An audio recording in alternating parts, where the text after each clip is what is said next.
เอาวันนี้เฮาฮอดบ้านนาห้างบ้านนาห้างเป็นบ้านเป็นเก่าเป็นแก่ติ๊กเคยมาจากเทื่อแล้วบ้านนี่ ค่ะก็เคยได้มา เป็นยังไงความรู้สึกระวังน้ำ เอามานี่จันเป็นยังไงบ้านนาห้างบ่ได้ห้างถือว่าเด้อ แม่บ้านนี้เขาได้ยินว่าเป็นบ้านที่รวยที่สุดในแถวนี้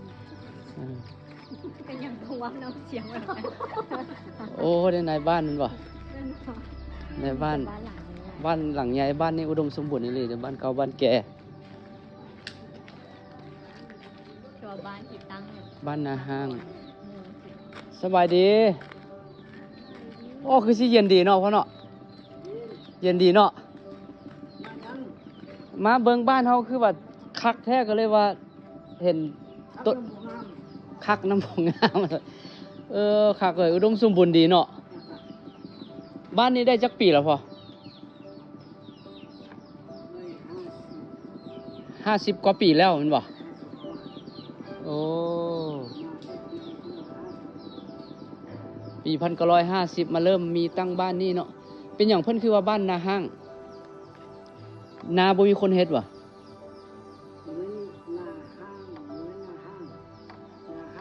นาห้างแบบห้างบ่มีคนเฮ็ดนี่แม่นบ่หรือว่าขึ้นห้างมีกว้างห้างนะโอ้เป็นห้างเป็นบ่แม่น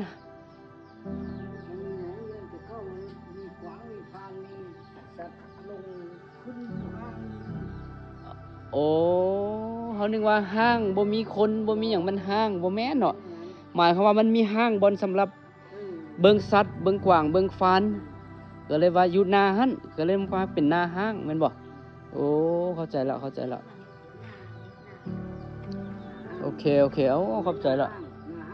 นาห้างเจ้าเข้าใจอะไรสินำเพิ่นไปเฮือนพ่อใหญ่บ้านกันไปเฮือนในบ้านกันโอ้ดินดำน้ำซุ่มดีเนาะ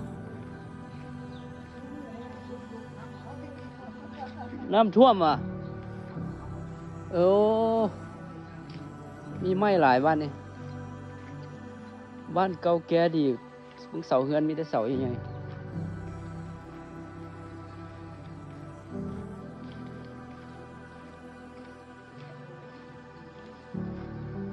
โอ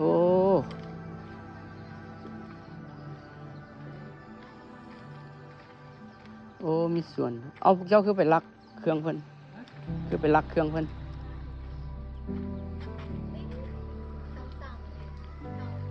เอาต้องเรียนวิชาธนีมากันจริงๆนะ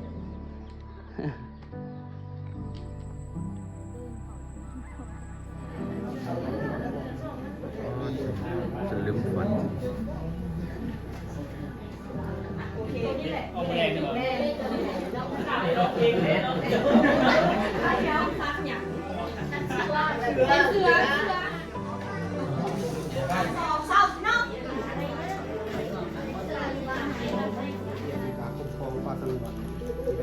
อันนี้เนี่ยเสียงก็เพิ่มแม่ทาของเรา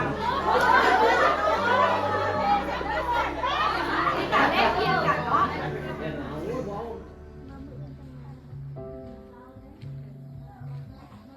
กินอหย่างที่มันคิดแต่บ้านนาหางซึ่งเป็นบ้านเก่าบ้านแก่บ้านที่มีชื่อเสียงในการมีหางจับสัตว์ในสมัยตะกี้แต่ก่อนแต่ว่าปัจจุบันนี้เพิ่นได้อนุรักษ์รักษาไว้แล้วเนาะจะเป็นบ้านหนึ่งที่ใช้ไม้แปลงเฮือนแปลงซานที่ว่าหลายที่สุดอะไรนกคิดฮอดบ้านเก่าอ่ะนกอยู่เมืองซ้ำอ่ะ ซ้ำใคร ไม่ใช่ก็น้ำตาลเนาะอันนี้ซูเปอร์มาร์เก็ตบ้านน้ำตาลนี่จะมีกาแฟแต่ว่าไม่เท่ากาแฟป่องอ่ะสีเขียวกาแฟซองบอกกาแฟซองหรือกาแฟป่องตัวไหนเจ้าเอาน้ำก้อนแล้วเอาใส่ให้เขานี่ได้บ่โอเคขอบใจอะไรใส่จองนี่แหละแต่ละมือมีแขกหลายบ่มาแถวนี้แม่นวะแขกฝรั่ง2 คนเหรอบ่แม่นแขกซ้ำเนาะเป็นฝรั่งซ้ำโอ้เดี๋ยวนี้เพิ่นตำหูกอันนี้พร้อมเนาะ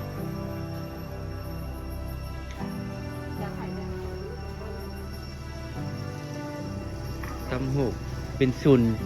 ตัวนี้เป็นศูนย์ต้อนรับนักท่องเที่ยวของบ้านนาตาลเมืองนากายแขวงคำม่วนพี่น้องบรรยากาศพอดี ตัวนี้เป็นทางเบื้องนาตาลเบื้องบ้านนาตาลนากายซึ่งเป็นเขตที่ซอดออกจากถ้ำกล่องล้อขี่เรือข้ามถ้ำกล่องล้อมาซอดนี่มานี่ก็จะเป็นจุดเช็คอินเช็คพอยต์ของสาวๆทั้งหลายและฝรั่งมาเต็มนี่ก็สิประมาณนี้แหละถือว่ามาฮอดนี่ถือว่าจุดขึ้นเรือจุดลงเรือออกข้ามฟังจากบ้านกล่องล้อมาฮอดบ้านนาตาลเนาะลอดถ้ำมาประมาณ30นาทีพี่น้องเอ้ยไผ่บอกก้านี่อย่าหาเฮ็ดเด็ดขาดทำหดต้นหายเลยแท้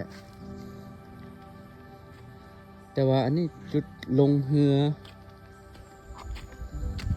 จุดขึ้นจุดลงเนาะก็จะมีเรือมานี่เนาะนี่แต่ว่าปากถ้ำนี่ต้องขี่เรือไปอีกจักหน่อย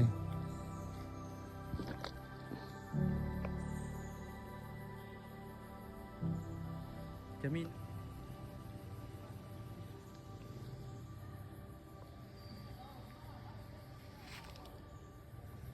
จังได๋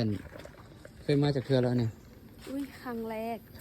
แมนตื่นเต้นแหงแต่น่าเสียดายบ่ได้ลอดถ้ำบ่ คิดว่า ขึ้นลอดถ้ สิได้รอดอยู่มือต่อไป ำโอเคว้าวละเด้อ อืม เนาะตื่นเต้นไม่ทานแล้ว เสีย นี่ มกเสียใจว่าได้รอดถ้ เจ้าประมาณ45 นาที ำ45วะ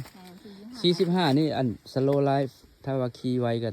30 แม่นตอนนี้อันเรือจักรแล้วมันบ่ได้ยินเสียงล้มกันบัดนี้เพิ่นจะเปลี่ยนจากเรือจักรมาเป็นเรือไฟฟ้า สามารถล้มกันสามารถเซลฟี่สามารถถ่ายวิดีโอได้สบายเลยอัดเสียงไปพร้อม บ่เสียเที่ยวแล้วติดเอามาฮอดแล้วบัดนี้ อืม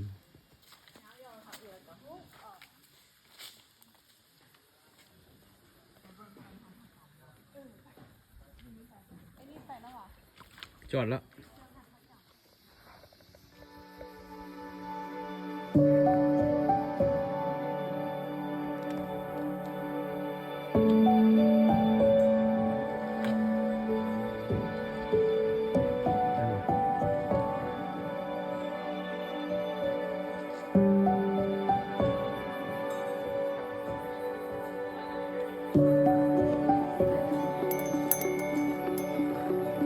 พุ่น พี่นาจิจี้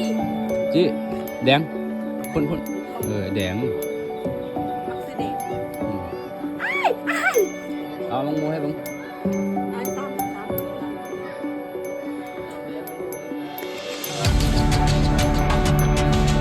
โอ้ย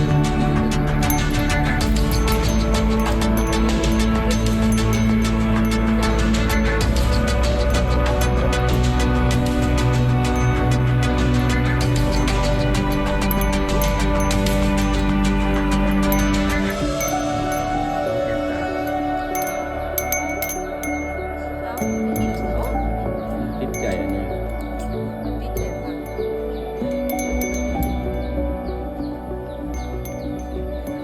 เอามุก